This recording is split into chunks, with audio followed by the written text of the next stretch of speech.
Hello yours, welcome to movie max. நம்ம இந்த எபிசோடில் 2024 ஒரு ஹிஸ்டாரிக்கல் ட்ராமா படமாக வெளிவந்திருக்கிற ஐ ஆம் ஸ்டில் ஹியர் படத்தை பற்றி தான் பார்க்க போகிறோம். இந்த படம் ஒரு பிரசிலியன் படம், போர்ச்சுகல் லாங்குவேஜில் வெளிவந்திருக்கு. இந்த படம் பெஸ்ட் இன்டர்நேஷனல் ஃபீச்சர் ஃபிலிம் அப்படிங்கிற ஆஸ்கர் அவார்டை வாங்கியிருக்கு. 1970களில் பிரேசிலில் உள்ள ஒரு குறிப்பிட்ட சில ராணுவ அதிகாரிகள் அங்கே உள்ள கவர்மெண்ட்டை டிஸ்மேண்டில் பண்ணிட்டு மிலிட்ரி கவர்மெண்ட்டை ஃபார்ம் பண்ணுறாங்க. இந்த ராணுவ ஆட்சியின் போது நிறையா மக்கள் கொல்லப்பட்டனர். கேள்வி கேட்பவர்கள் எல்லாம் காணாமல் போனாங்க. அவங்களாம் என்ன ஆனாங்கன்ற நிலைமை இன்னைக்கு வரைக்கும் தெரியல. சில பேர் விசாரணைன்ற பேரில் ஜெயிலே ரொம்ப நாள் அடைபட்டு கிடந்தாங்க. அப்புறம் அவங்கள டார்ச்சர் பண்ணாங்க. இதில் கிட்டத்தட்ட ஒரு 15,000லேருந்து 20,000 குடும்பங்கள் வரை பாதிக்கப்பட்டிருக்காங்க. இந்த மாதிரி சூழ்நிலையில் அந்த மிலிட்ரி கவர்மெண்ட் எதிர்த்து நிறைய புரட்சியாளர்கள் உருவானாங்க. புரட்சிகர அமைப்புகள் உருவாச்சு. இதில் பாதிக்கப்பட்ட ஒரு ஃபேமிலியோட கதை தான் இந்த படமே. இப்போ அந்த படத்தோட ஸ்டோரியை லைட்டாக பார்த்துடலாம். யூனிஸ் பைவா அவங்க தான் இந்த படத்தோட ஹீரோயின். அவங்களோட ஃபேமிலிக்கு என்ன நடந்துச்சுட்டு தான் அந்த படத்தோட கதை. அவங்களோட ஹஸ்பண்ட் பேர் ரூபன்ஸ் பைவா. இவங்களுக்கு 4 பொண்ணுங்க, ஒரு பையன். இந்த மாதிரி சூழ்நிலையில் பிரேசிலுக்கு வர சுவிட்சர்லாந்து அம்பாசிடர் கொல்லப்படுறாரு. அதனால எல்லாரையும் அங்கே உள்ள மக்கள் எல்லாரையும் அந்த அரசாங்கம் சந்தேகப்பட்டு செக் பண்ணுறாங்க. இதனால இவங்களோட முதல் பொண்ணு நான் பீஸ்ஃபுல்லாக வாழணும் அப்படின்னு சொல்லி லண்டன் கிளம்பி போயிடுறாங்க. ஆனால் இவங்களோட ஹஸ்பண்டோட நடவடிக்கையில் இவங்களுக்கு சந்தேகம் வருது. அவர் யார்கிட்டையும் சீக்கிரட்டாக ஃபோன் பேசுறாரு. அப்புறம் சில மர்ம பார்சல்லாம் அவருக்கு வருது. ஸோ என்னமோ ஒன்று நடக்குது அப்படின்றத இவங்க தெரிஞ்சுக்கிறாங்க. இதுக்கப்புறம் இவங்க வீட்டுக்குள்ள ஒரு 4 ஆஃபீஸர்ஸ் வந்துட்டு இவங்க எல்லாரையும் பிணை கைதியாக்கி இவங்களோட ஹஸ்பண்டை கூட்டிட்டு போயிடுறாங்க வேற இடத்துக்கு. இவங்க எல்லாரையும் நீங்க வெளியில போகக்கூடாது, வெளியிலேருந்து யாரும் உள்ள வரக்கூடாது, நீங்க யார்ட்டையும் ஃபோன் பேசக்கூடாது, அப்படியே ஃபோன் பேசினாலும் நாங்க இங்க இருக்கிற விஷயம் தெரியக்கூடாது அப்படின்னு இவங்க எல்லாரையும் மிரட்டி ஹோல்ட் பண்ணி வச்சிருக்காங்க. இவங்க என்னோட ஹஸ்பண்ட் எப்போ வருவாரோ, அவருக்கு என்ன ஆச்சுன்னு அந்த அதிகாரிகள்கிட்ட கேட்கறாங்க. அவங்க பதிலே ஒண்ணுமே ரெஸ்பாண்ட் பண்ண மாட்டேன்றாங்க. இதுக்கப்புறம் இவங்களையும் இவங்களோட பொண்ணையும் ரகசியமா வேற இடத்துக்கு கூட்டிட்டு போயிறாங்க.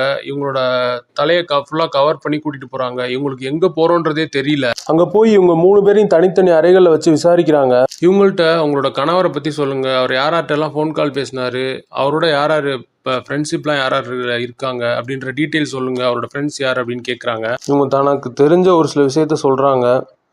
பட் ஆனால் அவங்களுக்கு தேவையான விஷயம் இன்னும் கிடைக்கவே இல்லை அந்த இன்வெஸ்டிகேஷன் ஆஃபீஸருக்கு. அப்புறம் அவங்க ஒரு ஆல்பத்தை காமிச்சு அதில் உள்ள ஃபோட்டோஸ் எல்லாம், இதில் யாராவது இந்த ஃபோட்டோவில் உள்ள யாராவது உங்கள் கணவர் கூட லிங்க்ல இருக்காங்களா, பார்த்துருக்கீங்களான்னு கேட்குறாங்க. இவங்க தெரியலன்றாங்க. அப்புறம் இன்னொரு ஆல்பத்தை காமிக்கிறாங்க. அதுல இவங்க மார்த்தான்னு ஒருத்தவங்கள ஐடென்டிஃபிகேட் பண்ணி சொல்றாங்க, இவங்களை எனக்கு தெரியும் அப்படின்ட்டு. இவங்க ஒரு டீச்சர் அப்படின்றதான் தெரியும், வேற என்ன டீட்டெயில்ஸ்லாம் தெரியாது அப்படின்றாங்க அந்த ஆஃபீஸர்ஸ்ட்ட. அப்பப்போ அந்த விசாரணை நடக்கிற இடத்துல அலறல் சத்தம் கேட்குது. அப்புறம் சில ரத்தம்லாம் ஒரு சில இடத்துல சிந்தி கிடக்குது. இதை பார்த்துட்டு இவங்க பயப்படுறாங்க, தன்னோட கணவருக்கு எதுக்கும் ஆயிருக்குமோன்னு. இதுக்கப்புறம் மார்த்தாவை போய் ஒரு இருட்டுற மாதிரி ஒரு ரூம் இருக்கு, அந்த ரூம்ல அடைச்சு போட்டுறாங்க.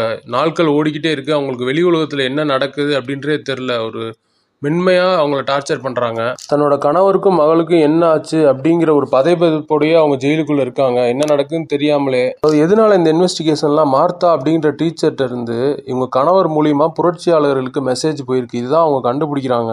இவங்க கணவர் ஒரு கம்யூனிஸ்ட் இயக்கத்தை சேர்ந்தவர், அதனாலதான் இந்த மாதிரி டார்ச்சர் பண்றாங்க அப்படிங்கிறதையும் அவங்க தெரிஞ்சுக்கிறாங்க.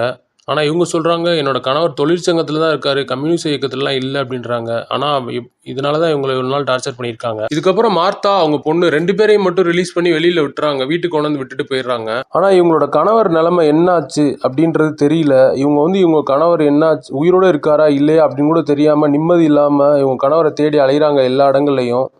இவங்க வீட்டில் ஒரு பொண்ணு வேலை பார்ப்பா. அந்த பொண்ணுக்கு கூட இவங்களால சம்பளம் கொடுக்க முடியாது. பேங்க் இவங்களோட கணவர் அக்கௌண்ட்லேருந்து பணம் எடுத்து அந்த பொம்பளைக்கு சேலரி கொடுத்துடலாம் அப்படின்னு போவாங்க. ஆனால் அங்கே கொடுக்க மாட்டாங்க, இவங்க கணவரோட சைன் இல்லாமல். ரொம்ப கஷ்டப்படுற நிலைமைக்கு போயிடுவாங்க. இதுக்கப்புறம் என்னென்ன மாதிரியான சம்பவங்கள் நடந்துச்சு அப்படின்றது அந்த படத்தோட கதையே. இந்த படத்துல லீட் கேரக்டர்ல பெர்னாண்டோ டாரஸ் தான் நடிச்சிருக்காங்க. ஒரு டாப் கிளாஸ் பெர்ஃபார்மன்ஸ்.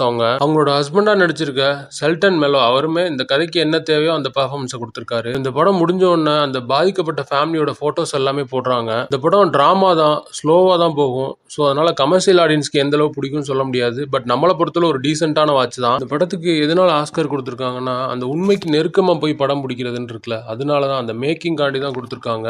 ஸோ அதனால இந்த படத்தோட சினிமாட்டோகிராஃபர், எடிட்டர் எல்லாருமே நம்ம பாராட்டணும். சவுண்ட் டிசைனிங் எல்லாமே, எல்லா டிபார்ட்மெண்ட்டுமே சூப்பர். படத்தோட ரைட்டர்ஸ் முரிலோ ஹாசர், ஹைட்டர் லரிகா, மார்க்லோ ரூபன்ஸ் பைவா, இவங்க 3 பேரும் தான். இந்த படத்தோட டைரக்டர் வால்டர் சேல்ஸ். இந்த படத்தோட IMDb ரேட்டிங் 8.2, நம்மளோட rating 3 out of 5. Thanks for வாட்சிங். Subscribe our channel.